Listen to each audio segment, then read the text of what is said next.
Today, we have Ms. Toni Bailey joining me here in the studio. Toni is a resident of Radnor's 7th Ward and is very attuned to Radnor politics.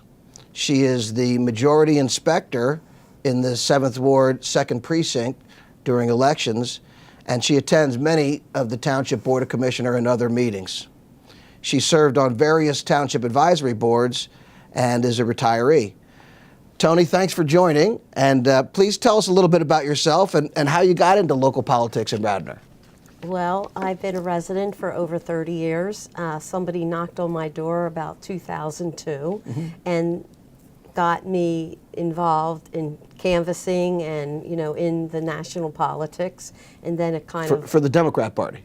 Well, it depended on the candidate. Okay. It all depends All right, good. on the candidate. And so the next big thing that I got involved with was the Garrett Hill Coalition. I was the chair of the block captains, also co-chaired with Gina Foreman. And I'd like to take this opportunity to commend 3 women: Catherine Fiscaldo, who has passed away, Maricel Hahn, and Janet Patrick. They have gotten very little credit for their involvement, and I would like to take this time to give them the credit that they are due. They were instrumental, really, in participating in the Garrett Hill Coalition, and in large part responsible for a lot of the zoning that occurred. So the Garrett Hill Coalition was designed to influence the zoning and land use rules that were coming out, or what was it really intended to accomplish? Land use, and then how the residents and the businesses, particularly on Garrett Avenue, were going to be zoned in the future.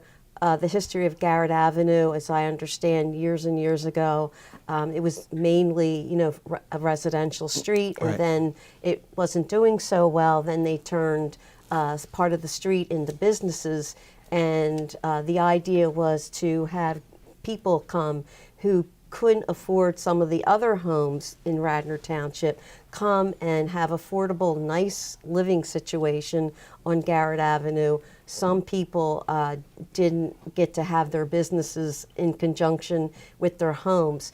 If you go down the street now, it's thriving, and most people, 99% of the people, are very happy at this new zoning and to preserve the neighborhood. And that was the big deal. So the coalition was the business and the residential folks joining with the township to provide for an ongoing residential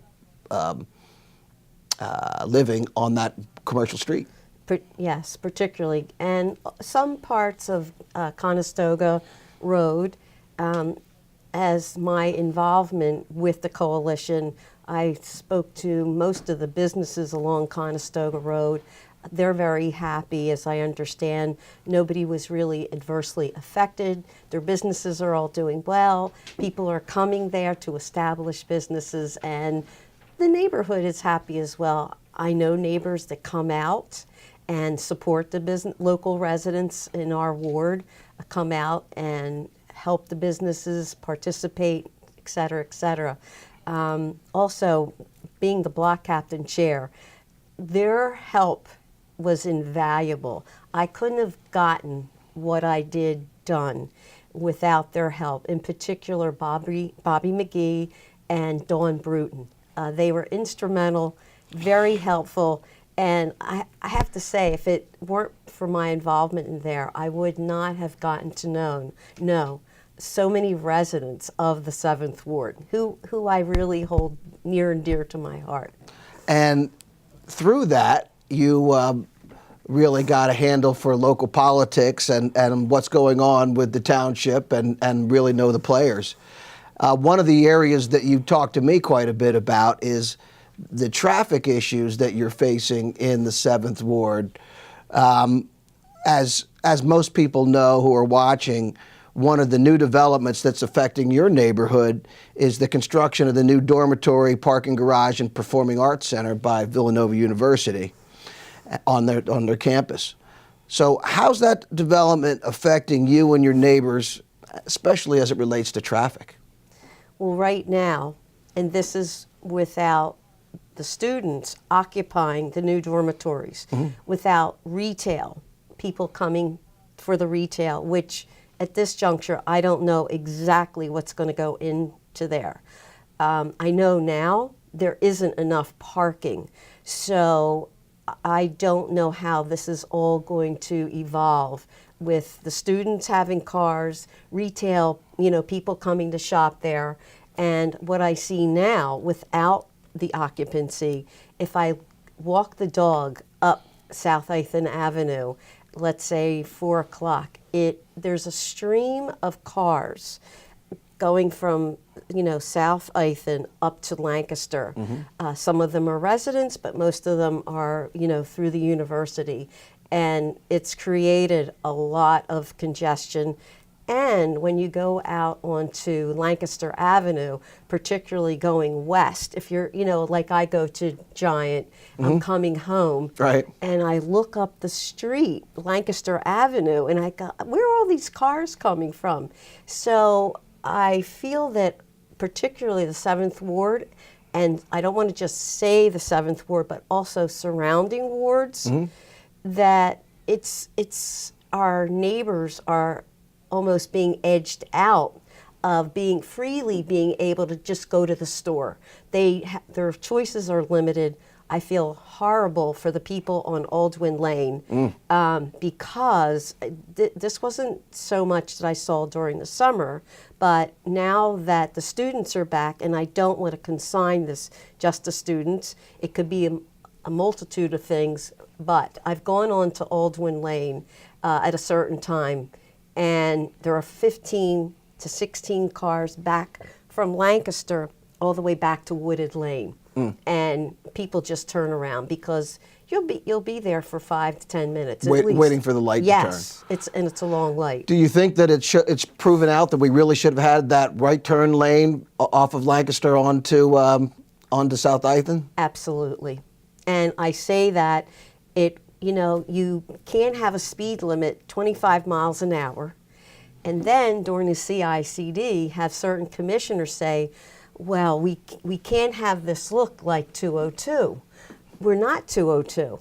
But PennDOT is the one who decided, I think along with Villanova, that we weren't going, I think it was the commissioners who decided by majority vote, not all commissioners, that we weren't going to have a right-hand turn lane. Right. And I feel that also for the safety of the drivers and the students, we all know that the bridge is in the wrong place. Well, I see a lot of students walking back and forth, and I do drive there from time to time for meetings at Villanova, Yes. so I do know what you're talking about. One of the areas that we've heard a lot about over the last few weeks is lighting of the stadium and how it affects the neighborhood. Is that something that's a problem for you and your neighbors? Just speaking to my neighbors, particularly over in Old Oaks, it has been an ongoing problem. It was kind of arrested for a while, and then it popped up. I didn't know, and then I was listening that maybe the beginning of the school year back in September, lights were going on very early in the morning and then staying on very late at night, and just summarily done without really a conversation with the community. And again, the community feels that they're the last ones to be apprised by anybody, Villanova in particular, and this has created some, I would say, dissension. Consternation. Among other things. Right. How's the Villanova campus changed since you moved in 30 years ago? Is it really a stark change in the number of students and the buildings, or was it the stadium was there when you moved in? Not well. I'm a Villanova graduate school. My son is a graduate. My nephew is a graduate. So my son can tell you, but I can tell you, going back to 1984, all the development and how the campus has changed. Beginning when I first went onto the campus to decide whether or not Villanova was a good fit, I was just elated at the beautiful old buildings and all the formal gardens there and the trees and they're named, et cetera, et cetera, et cetera. And I enjoyed that during my tenure there. Right. However, once my son started, he can tell you that they must have constructed at least 30 buildings in a 20-year period. Wow. That doesn't include the restoration or the rebuild of the pavilion, the Finneran Pavilion, which they did a beautiful job on. They didn't disturb anything. They did it all interiorly Right. and exterior. So that didn't disturb anything. But if you look at the campus from 1987 on, they used to have a softball field where I think the health center is, and I used to take the dog up there, catch a few innings of softball. That's all gone, done. Right. So you really do see a traffic issue on Lancaster Avenue, and now we have at 145 Camp Brescia Road, we have the Penn development that they're working on right now. And as you say, no one's even in the dorms at this point, and no one's at Penn, but yet we see quite a backup at Lancaster Avenue going westbound to the Blue Route and also eastbound from Radnor Chester Road east. So are you concerned about the traffic from both of these together when they are fully developed? I am, as an observer, And as a resident person who's got to travel through there. not only that, I remember when it was the Villanova Diner. Yep, I that remember. used to exist there. I remember. And not much else. And all of a sudden, boom, and we have, at least 30 to 40 new businesses all in that very densely populated area in terms of retail. Right. And cars going in and out. It wasn't like that. I understand the need for development. However, I think at a certain time we have to look at things realistically and say how much is too much. And how does this affect Totally our agree. streets, our population, and of course, stormwater issues. And that leads me to my next question. I know the stormwater issues are very important to you as well. And so why is the stormwater issue important? Why do you think that's an important issue for you and for Radnor? Over the years, I've seen different developments, and I sit there and listen to the speeches. To the developers are come in, and of course, we are going to institute the best stormwater practices. And having been involved now for 20 some years, you get to learn. You understand. Okay, what are they talking about? Best stormwater practices according to what standards? Right. And the standards can be pretty lax. It's just like when we wanted to inspect where they were going to develop the dormitory, the parking lot, with the chemicals that still lie beneath the macadam. Right. And once the shovels go into the ground, all that is released. And that is a huge concern. And remember, there's a stream that was under that area, wasn't there? Still is. Still is. Yes. One of my issues is that we have these stormwater requirements that require developers to infiltrate the stormwater, but yet we provide waivers every time they come before the Board of Commissioners.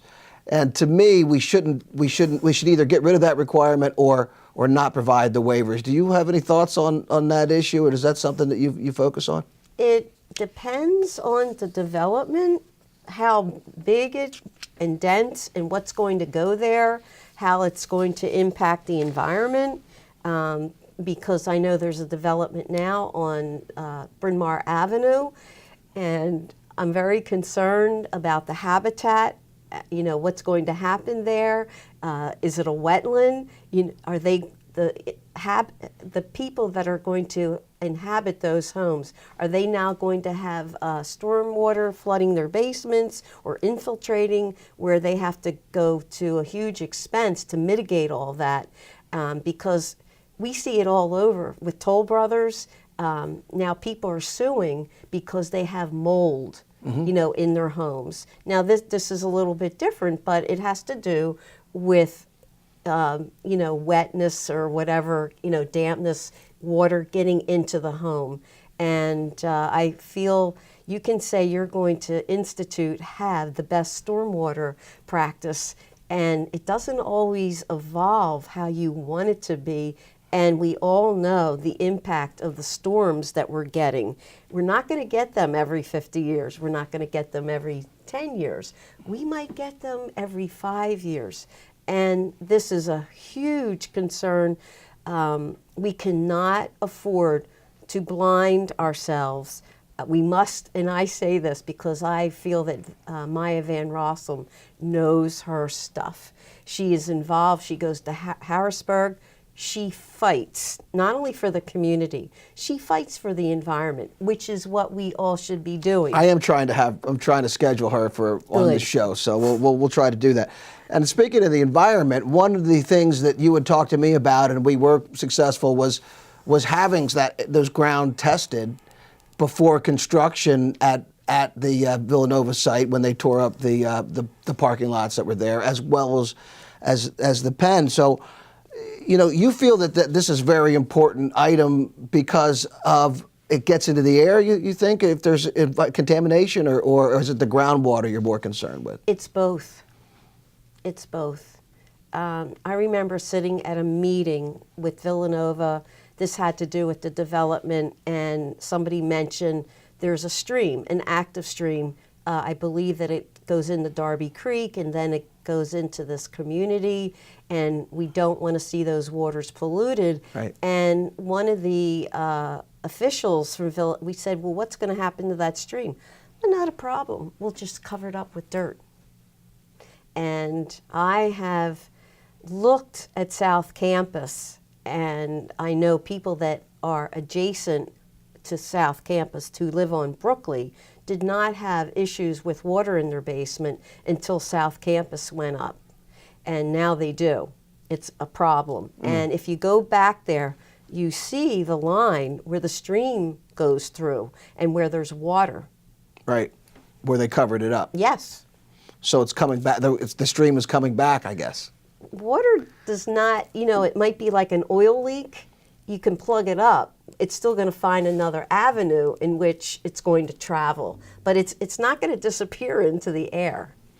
And do you think that we have, as a society, some health problems that might come from the environmental contamination that is released during construction? Is that something that's possible, do you think, or is that not the case? I believe it does impact the environment, and because of that, people are getting, I think, more Parkinson's, unusual types of cancer. I don't know if the exposure was in this community or another community. To me, this is worldwide. It's a worldwide issue. However, the United States should be at the forefront of mitigating and doing the very best for the planet as possible. We certainly have the resources, we certainly have the knowledge, and they should put the resources and the knowledge into place and protect its people. So I guess that means when you're doing construction, I guess the main way to do that is they hose it down and keep the dust from flying around. Is there anything more that we should do as commissioners in Radnor, or as politicians, or as the public to try to address this issue, do you think? I think all commissioners need to have their fingers on the pulse, especially with Villanova, especially newer commissioners who haven't been informed. And I don't want to say, they just come in and blanketly say statements. My message is, please get yourself informed. Go to the 7th Ward. Go to Barley Cone, where Anne Marie Hessman lives, or Martin Caulfield lives, or a whole array of other residents, and talk to them. Talk to them about the issues. Mm-hmm. I've gone down there because I make it a point to walk Hazel Grace through Old Oaks. And a couple of years ago, I understood that raw sewage, was coming into some of the basements over in Old Oaks. I did hear about that. Our friend Jane Galley reminds us of that, and I don't remember what the cause of that was, but that was a significant issue right there, blockage, or it broke. Well, this is my understanding, and I could be wrong, and I'll be fine to be corrected. This started, I believe, with the building of the parking garage, and then all the development where Pike Lot used to be, and things may be getting blocked, things flowing down that shouldn't be flowing down.